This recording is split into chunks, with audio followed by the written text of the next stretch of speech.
few days ago, Rassie Rasmus and the Springboks released the 45-man squad that'll be facing the Barbarians, Italy, and Georgia in the first 4 test matches of the season. In this video, I want to go in depth into the team and break down all the depth that we have in each position and who are the favorites in those positions as well. If you're new around here, please hit that subscribe button. We're on the road to 100,000 subscribers, and this channel is all about the Springboks and South African rugby. So hit that subscribe button, leave this video a like, and as always, drop your opinions down in the comments. Let's get into it. So starting off with the loose head props. Now, the loose head props had quite a lot of depth sort of coming into the Springbok season, but with the injuries of Gerrit Steenekamp and Mchunu, there was a little bit of depth lacking, right? We had Ox, we had Thomas du Toit and Jan-Hendrik Wessels, which is why Rassie Rasmus ended up calling up Boan Venter from Edinburgh, who's been playing for Edinburgh since about 2021, and interestingly so, he was going to represent, or would be able to represent, Scotland next year. He would have been eligible for selection for Scotland. So it's interesting that Rassie has sort of gone and fetched him from Scotland and is using him now in the Springbok system. He also came up through the junior ranks of SA Rugby. So Rassie Rasmus does say that he does know the system quite well and that he will fit in quite seamlessly with the Springboks for these upcoming test matches. So that's sort of the depth we have in the loose head position. Maybe not the most amount of depth. And if you look at a guy like Thomas du Toit, who can play loose head and tight head, he does provide that versatility. Jan-Hendrik Wessels has been playing loose head for the Bulls, but can also second as a hooker. So he does again give us a little bit more depth and versatility than the likes of an Ox or a Boan Venter. Now, I do think Ox is still the front runner in that loose head position. Thomas du Toit is probably one of the best props in the world at the moment, and I think there is argument to say that Thomas du Toit is potentially even better than Ox, but it's going to be interesting to see who Rassie plays. Jan-Hendrik Wessels definitely deserves a shot on sort of the form that he's been producing for the Blue Bulls, and then Boan Venter is sort of an unknown commodity. We've obviously seen him play rugby, but we haven't been focusing on him because we never knew that he was in the picture. It also kind of shows how far and wide Rassie Rasmus and the Springboks keep tabs on players. They are watching absolutely everyone from Japan to South Africa to Scotland. So those are 4 guys in the loose head position. I think Ox and Thomas are probably our 1 and 2 options. Jan-Hendrik Wessels definitely up there, and then Boan Venter providing that depth. We then move over into the tight head position. And again, Thomas du Toit does double as a loose head and a tight head, which is invaluable. We got Volkolo, we got Vincent Koch, we got Needling Forshire, and we have Asenati. Now, a lot of competition there. Volkolo has been scrumming like an absolute man possessed at the moment for the Blue Bulls. Vincent Koch, double World Cup winning champion. He's sort of the veteran in the tight head ranks, and I think we'll be teaching these guys quite a lot of stuff. You got Thomas du Toit, I've already spoken about him, but in such good nick at the moment. Needling Forshire finally getting his shot for the Springboks, had a very good season for the Stormers. It's going to be interesting to see where Rassie Rasmus fits him in. What is nice is that at least 2 of these guys will be playing per game because of the whole bomb squad situation we got going on. So, I mean, for the loose heads, we could have Ox starting, Thomas du Toit on the bench, or Jan-Hendrik Wessels on the bench. We could have Volkolo starting at tight head and Thomas du Toit on the bench, or Vincent on the bench, or Needling, or Asenati. So it's going to be interesting to see how Rassie Rasmus sort of brings in these newer guys like an Asenati, if he's going to play them against the Barbarians or against Italy or Georgia. Georgia is going to be that physical threat. So that is going to be a big game for the forwards. But in the tight head position, we got a lot of depth. And I think hopefully there's not too many injuries in sort of the first 4 games, because then I think we are going to be reaching quite deep into that bank of depth that Rassie Rasmus has created over the last couple of years. Then into the hooker position, and hooker for the Springboks has been a little bit dry recently. We've always had Malcolm Marx and Bongi Mbonambe, but Rassie has been looking for that 3rd choice hooker. Was it going to be Joseph Dweba? Was it going to be Johan Grobler? Well, we now have Jan-Hendrik Wessels and Marnus van der Merwe. Now, again, we haven't seen too much of Marnus van der Merwe. Is he going to get... I would presume he's going to get a start in one of these 4 test matches. I think Rassie's going to keep Jan-Hendrik Wessels in that loose head position. So I don't think we're going to see Jan-Hendrik Wessels play in that hooker position. But if there are a couple of injuries and he has to, then it is nice to know that he can cover that position as well. So it's going to be interesting to see where Marnus van der Merwe fits in, when he starts, when he comes off the bench.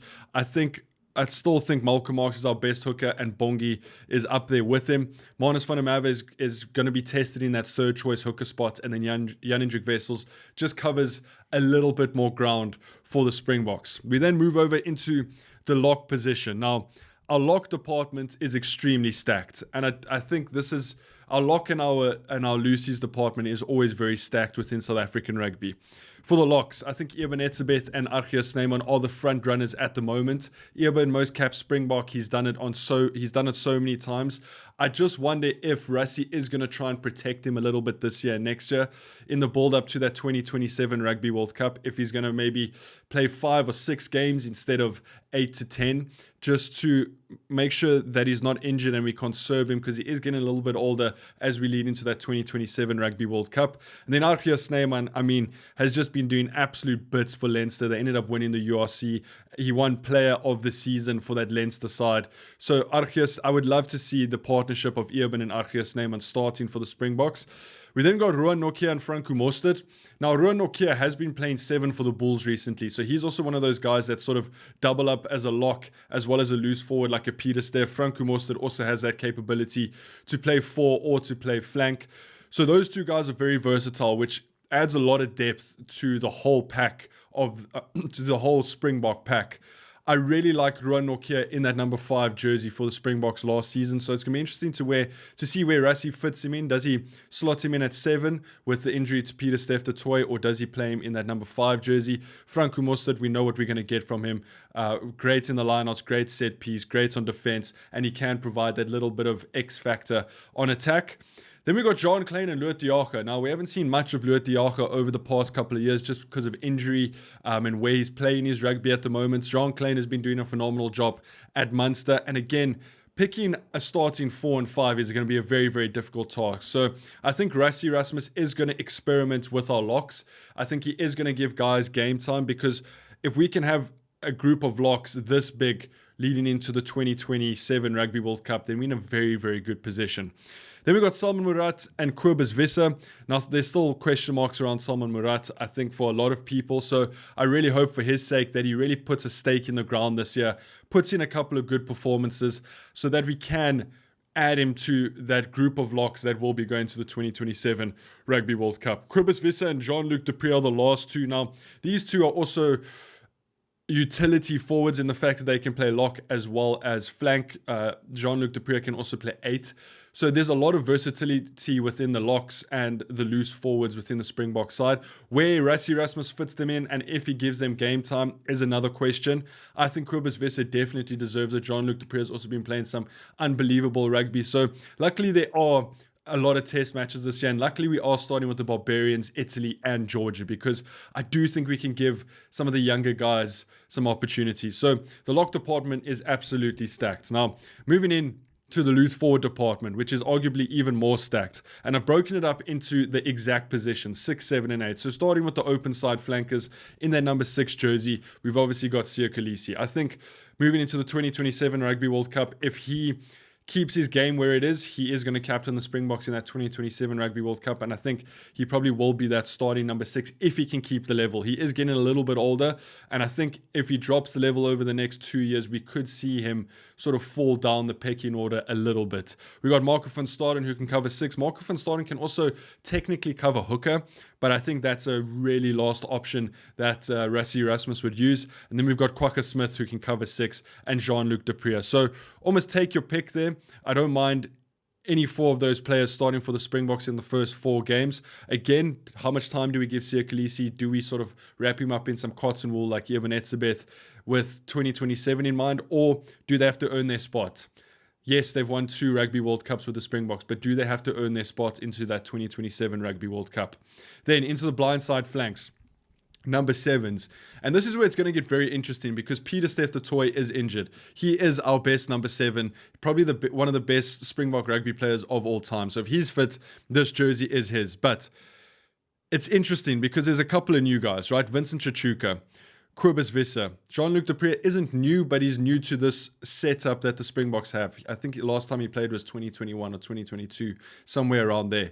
Franco Mostert and Ruan Nokia obviously also provide those options as loose forwards. I don't think that's going to be their primary objective, though. I do think their primary position will be in sort of the lock department, and if needed, they can move into that blindside 7 jersey. So I think kind of the options for the first couple of tests are Vincent Chichuka, Jean-Luc Dupré, and Cobus Visser. And I think those are the guys that we should give some game time to, just to blood them, to test them, to see if they're going to sink or swim in a Springbok jersey. And if need be, then we can move a Ruan Nokia to 7 in the second half or something like that.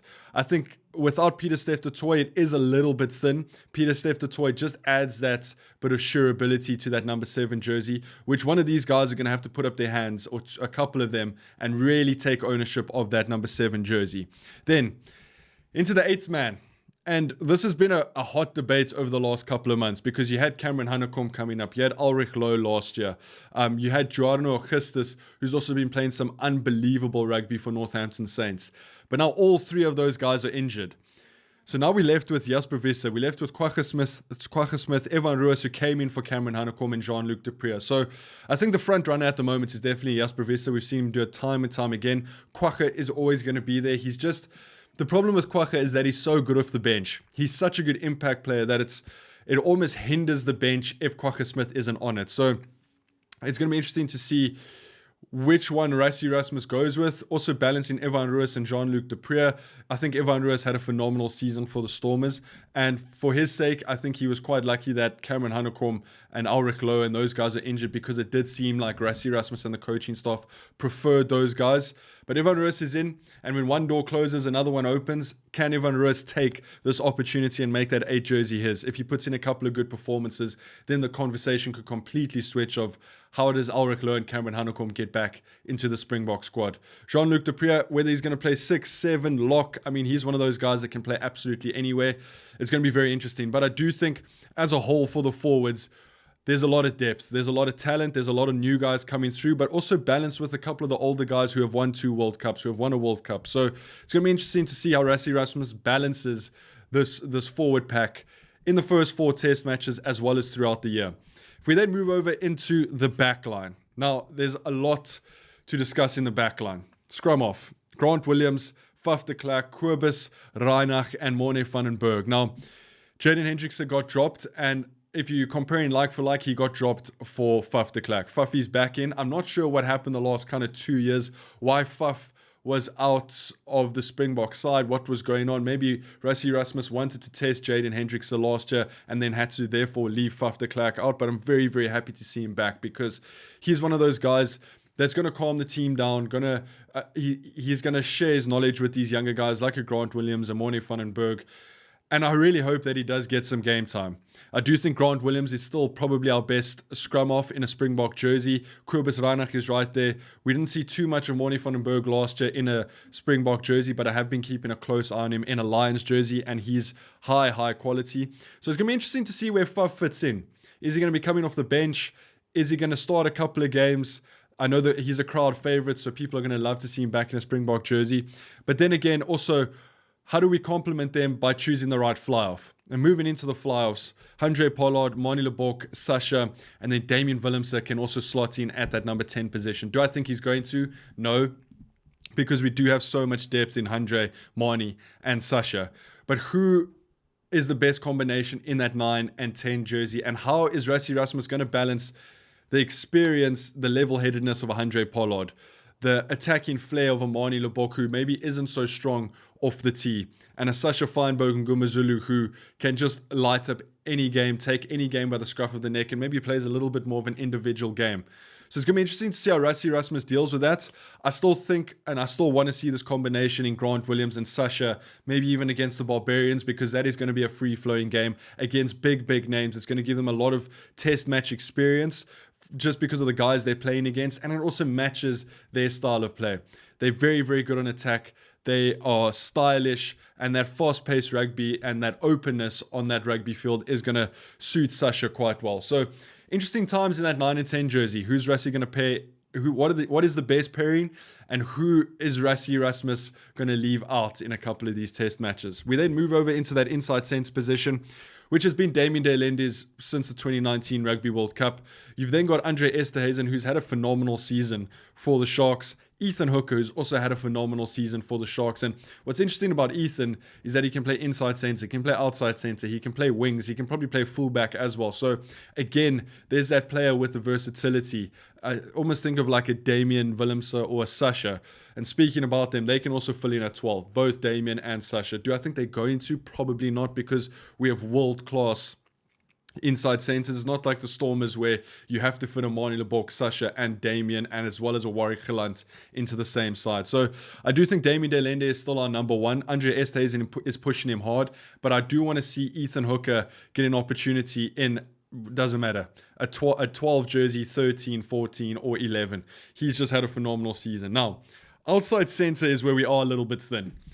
Jesse Creel, Lukanya is injured. Lorenzo Julius got dropped. So now we have Jesse Creel, Ethan Hooker, and Kanan Moody. Now, whether Rassie Erasmus is going to play Kanan Moody at 13 is a completely different conversation, because I do think Kanan should have been playing 13 for the Bulls, but he's been playing a lot of wing. Whether Kanan even sees himself as a 13 anymore, or Rassie sees him as a 13, we're just going to have to wait and see.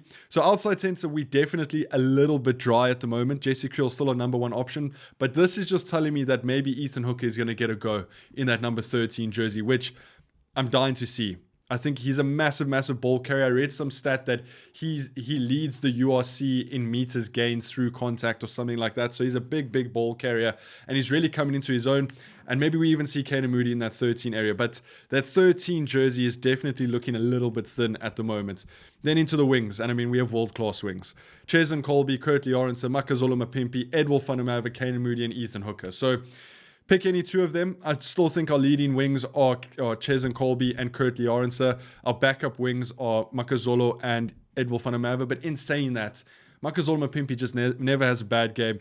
Edward Vanamava lit up Wales last year on his debut, then unfortunately got injured. So I definitely want to see Edward in a Springbok jersey again. And then Caden and Ethan, we've spoken a lot about. Just big ball carriers, good under the high ball, young prospects that we definitely need to give some game time to in the first couple of fixtures. Then into the final position, and that is fullback. And I mean, take your pick, because I think these are three of the most world-class fullbacks in the world at the moment. Damien Willemse, Apelele Fassi, and Willie Leroux. Now, I do think Apelele Fassi still has the right to that 15 jersey just because of the performances he put in last year. But when Damien Willemse is firing, he's a generational player, and I don't think anyone can outplay Damien Willemse on his day. Then you've got Willie Leroux, who's approaching his 100th test cap, who probably deserves to get his 100th test cap. Didn't have a great game in the final of the URC against Leinster, but that's only because the Bulls couldn't get front foot ball. Willie plays well with a big pack that's getting forward, where you can look up, read the game, get onto the front foot, put a couple of kicks over, see the vision, find the space, and end up making the try. So it's going to be interesting to see how Rassie Erasmus deals with Willie on 100 caps, Apelele Fassi coming through the ranks. Damien Willemse is still young, still going to be in his prime in that 2027 Rugby World Cup, and how he's going to deal with giving enough game time to each player. So that's the squad. I mean, an absolutely stacked 45-man squad. I'm going to be breaking down my 23-man Springbok team coming up later this week. But let me know what you guys think about the depth, what you think about the in-depth breakdown of the team, and how we're looking in each position. If you haven't, please hit that subscribe button, leave this video a like, and as always, leave your opinions down in the comments. I'll see you guys in the next one. Take it easy. Peace.